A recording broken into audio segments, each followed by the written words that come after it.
Hello everyone, this is EdRay1416 here with a video about one of the most controversial presidents to date.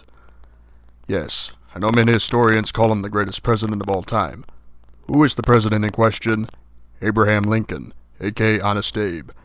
Now why is the title of this video so negative? Because I'm about to open up a can of worms on this immensely popular president and tell the truth on why he demoralized America. How did this all begin? Well, let's go back to December 20th, 1860, when South Carolina became the first state in America to secede from the Union. This meant that South Carolina was an independent territory. Other states started following in 1861. Now, why did these states in the South secede from the Union? Number one, the United States government was issuing too many regulations on how production in the South from slaves should be conducted. This was because the southern states were getting fed up with the regulations in the infamous Fugitive Slave Act. It was a controversial act that allowed slave hunters to seize slaves without due process. By this time, the newly formed Confederacy was calling to end slavery because the southern states wanted to tap into new markets. Remember, southern people did not start slavery in America. The first slave owner was actually an Angolan from Africa named Anthony Johnson. It wasn't the southern whites that were already born in America that owned slaves to begin with. The real slave owners of the American South were Spanish, Dutch, or Jewish people. Those were the people that brought African slaves to America.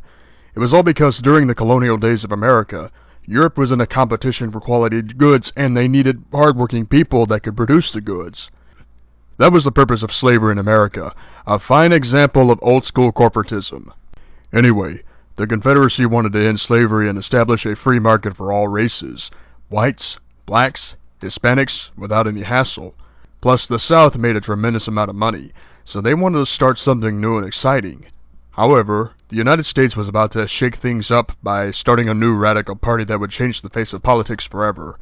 It was a new party that replaced the unpopular Whig Party and wanted to get the attention of the Democratic Party. This new party was called the Republican Party.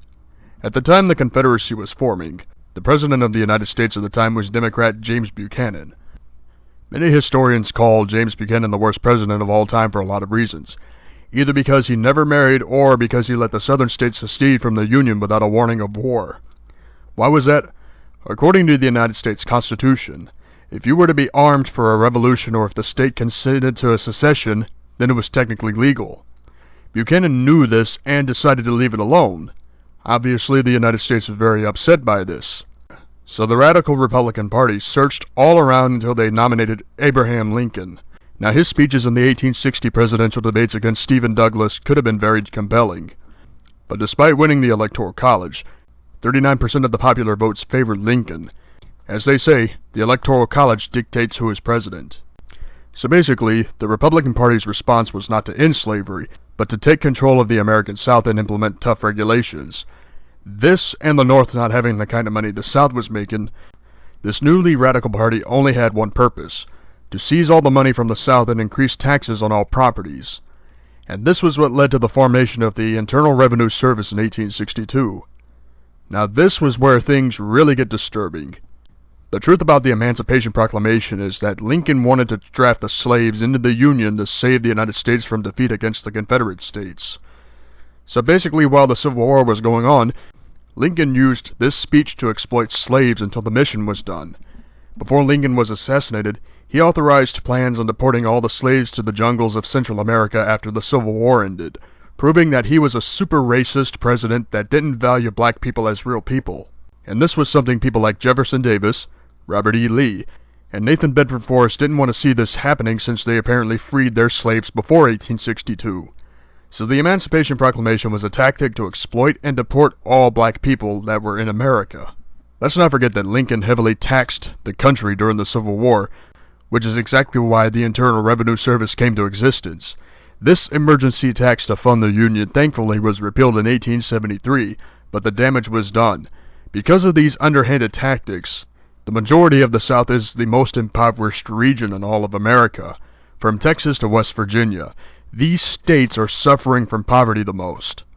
Even the big cities like Houston, New Orleans, Birmingham, Atlanta, Charleston, and Richmond have a lot of impoverished people despite the income of those cities. I know Archie Bunker of All in the Family called Franklin Delano Roosevelt a socialist, But Abraham Lincoln was the first true socialist president in American history. Now, why was Abraham Lincoln killed? Mainstream educational books would tell you that slave owners got pissed at Lincoln and wanted to stop him. Some libertarians said that Lincoln wanted to destroy the Rothschild family by implementing a free market after the Civil War. But the truth was that Lincoln was just a greedy person. After Lincoln collected all the money from the South due to taxes, Lincoln wanted to make money from Europe, apparently making deals with Russia to stop the Rothschilds from making deals with the American South. Because of the blockades and Lincoln's attempt to take all the money from the Rothschild family, there was a possibility that Lincoln was going to get killed. Because of that, Lincoln's plans to deport all the black people immediately became awry after his death. So what have you learned today? Abraham Lincoln was elected to impose taxes on the South, exploit black people until the war ended, deport the blacks to the jungles of Central America, violated the Constitution numerous times, destroyed the free market with the formation of the Internal Revenue Service, and was a very greedy guy overall. And you folks hail him as a hero. Meanwhile, people in the mainstream media and education system constantly vilify Robert E. Lee, Jefferson Davis, and Nathan Bedford Forrest.